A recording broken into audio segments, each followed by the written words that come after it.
Welcome, Lumineers and fans of the happiest card game on Earth. Another day, another little pile of reveals as we approach the launch of Rise of the Floodborn in about a week and a half, I guess. Man, it'll be here before we know it. Let's crack on and take a look at the stuff that was shown today. A 6-costed inkable 6/3 for 2 lore in steel, Hercules Divine Hero. A Floodborn hero Prince Deity with Shift 4, having a 2 cost reduction, and Resist 2, meaning damage dealt to this character is reduced by 2. This is a rare card with art by Gray Strand. Perfectly solid Floodborn, I think, although it isn't really anything to write home about. At the moment, it's shifting onto the Bodyguard Hercules from set 1, but there is a space card 182 that may well be another steel Hercules as well. This guy's going to come out and start swinging. Goes nicely into Ruby Steel, I think. 6/5 technically on turn 4 is pretty solid, but it's not the most interesting design. But how did Hercules get so big? Well, of course, he used his weight, a 3-costed inkable item in steel, weight set, with the ability Training. Whenever you play a character with 4 strength or more, you can pay 1 to draw a card. Rare card here with Heart by Antonia Fleshig. And I think this is perfectly acceptable item, to be honest with you. It's inkable, which is nice, but if not, you can get one of these down a little bit earlier. And as you move into the mid to end game and start playing some bigger hitters, you're going to be able to dump a little bit of your ink into drawing a card. I think this is okay, actually. I'll be honest with you. Items in Lorcana don't particularly impress me very much, and this is another one that doesn't particularly blow my mind, but this is not awful. This was also revealed by Mushu Report, which is fantastic. I'm very glad that he got a reveal. I think we all would have liked him to have got a Mushu card itself, but maybe in another set. Next up, a pretty spicy card. The second legendary we're seeing from Sapphire, a 3-costed inkable 1/4 for 1 lore, Alice Growing Girl. She's a Dreamborn hero with the ability Good Advice. Your other characters gain support. And what did I do? While this character has 10 strength or more, she gets +4 lore. Again, legendary card with art by Alice Persone. This is absolutely fascinating. Complete build-around card. I think this absolutely requires its own deck. I haven't gone through the card pool yet, but I'm very interested to go through and see how quickly we can get that 9 strength, I guess, on other bodies on the board so that you can play her, and how quickly she can start questing for 5. Interestingly, it's a new way to look at support. This isn't really support trying to trade up, which is what you're using it for currently. This is almost an alternate win condition for support. This is just making her big enough to be able to quest for 5 lore. And 4 on the butt means that she's quite comfortably be able to do it. So you're not actually going to be looking for support cards to go alongside her, because she, sorts her own issue out. She has the caveat that gives other stuff support. So having supported characters is, it's superfluous. You don't need it. So instead, what you're going to be looking for is high strength characters that are also happy to quest, because what you're going to want to do is quest with those, add the support onto Alice, and then quest for her as well. If you have like 3 decent statted guys out that are questing for 2, and they can add their support into Alice, there's a good chance you can quest for 11 in a turn.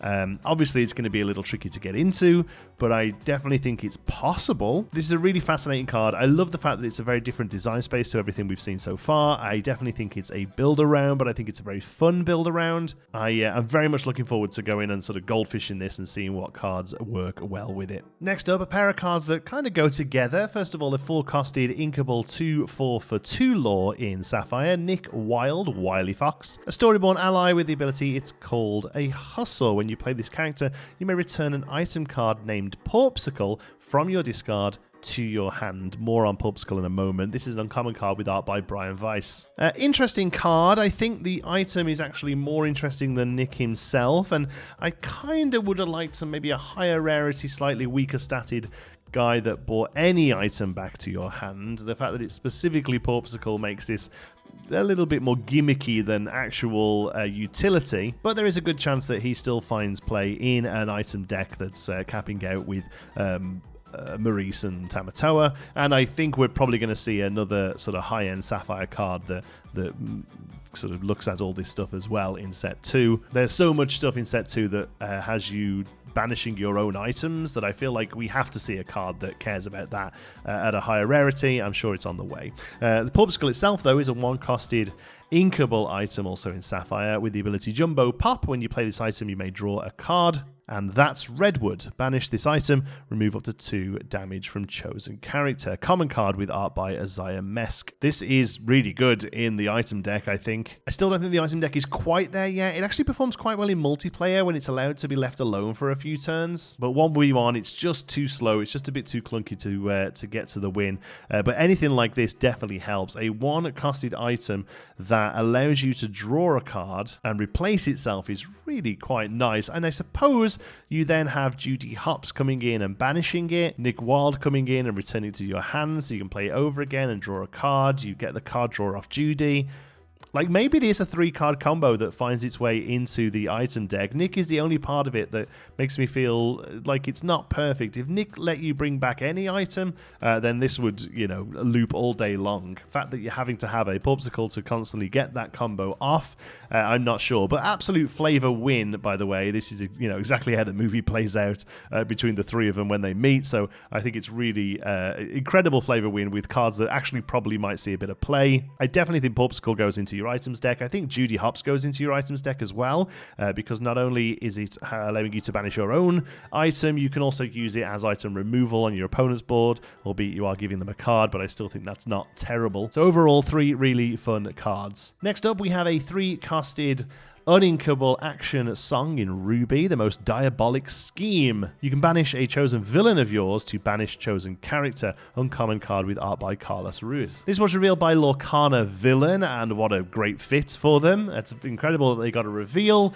I'll be honest with you, I really don't like this card. I went to Twitter and made it very clear what I think about this, and a lot of people agreed and a lot of people disagreed, so I think it's a little bit divisive. Personally, I don't think the villain deck is quite a thing yet. It may well be in the future. It may well be by the end of the reveals of set 2, but right now, I don't think it's there. Not only do I not think it's there, I don't think it's in Ruby. I think the closest thing we have to a decent villain deck at the moment is probably Emerald Amber. But even if you had a deck full of villains, I still don't think 2-for-1ing yourself just to remove something is going to be worth it. It is nice that this is singable, and obviously the play is to banish a small thing that's on your side of the board to banish something much more impactful on their side of the board. One of the obvious things that jumps to mind is the Amethyst Maleficent that allows you to draw when she's played.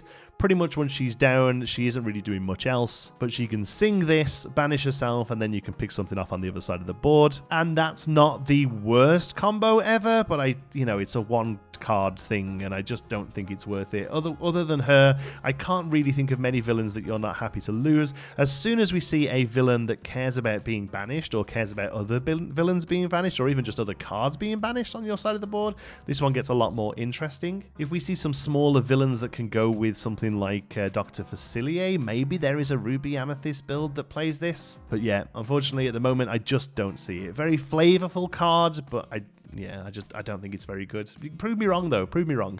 Show me this in a deck and I will be very happy to be incorrect. Next up, a 4-costed inkable 3/4 for 1 lore in steel, Beast Forbidding Recluse. A Dreamborn hero prince with the ability You're Not Welcome Here. When you play this character, you may do 1 damage to chosen character. Common with art by Alice Pisoni. This is incredible art and it does feature on one of the playmats for set number 2.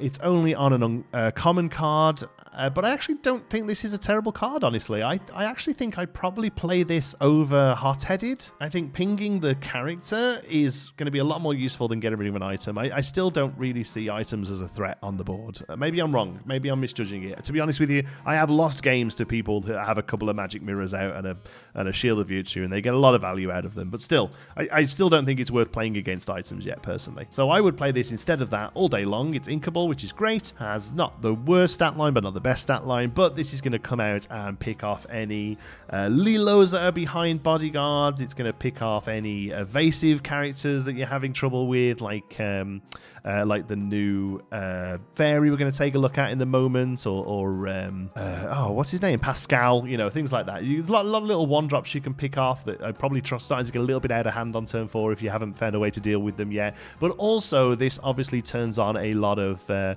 bonuses in Ruby that's going to be able to deal with damaged characters, and Emerald as well. So yeah, it's a common. A lot of people were a little disappointed that such amazing art is on a common card, but I think this is quite playable, honestly. And last one for today, a 2-costed Inkable 1/1 for 1 lore in Amethyst, blue fairy, rewarding good deeds. Storyborn ally fairy with evasive and ethereal glow. Whenever you play a Floodborn character, you may draw a card. Uncommon art by Kirsten Hale. So yeah, we're definitely seeing a cycle of these now. A card that says when you play a Floodborn, do the thing that this colour does. Here, drawing a card in Amethyst.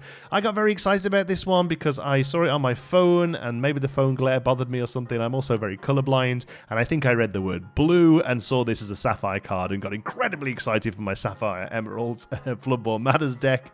In Amethyst, at the moment at least, this isn't that impressive, but we haven't seen a single Floodborn Amethyst for set 2 yet. At the moment, we just have Spirit of Winter and Dr. Facilier. Dr. Facilier saw a bit of play towards the start of the season, but not so much anymore, and obviously Elsa, Spirit of Winter being an incredible card, but is coming down a lot later than this is coming down. But that's it. Like I say, a lot of other colours now have up to 4 Floodborns in set 2, and I'm sure Amethyst is going to be no different. Just for some reason they haven't shown them. So I think this gets a lot better than what we see, but even ignoring that second ability, it's basically Pascal for 1 extra. You know, it probably sees play in a Stitch Rockstar deck. You're going to get the value out of it before Stitch Rockstar. You're going to get the value out of it after Stitch Rockstar. I think this is a pretty good uncommon, honestly, and incredible art as well. So there we go. A nice selection of cards today. A little bit of a mixed bag, but overall I think they're all pretty good. Remember, of course, we cover every single card reveal here on the channel. I am very much sure we're going to get a huge dump probably at the start of next week, so I'm going to get myself nice and rested, ready for that. You should do the same as well. If you're not already, don't forget to subscribe, and of course click like and do all that YouTube goodness. Thank you so much for watching. I love you all to bits. Until the next one, be good.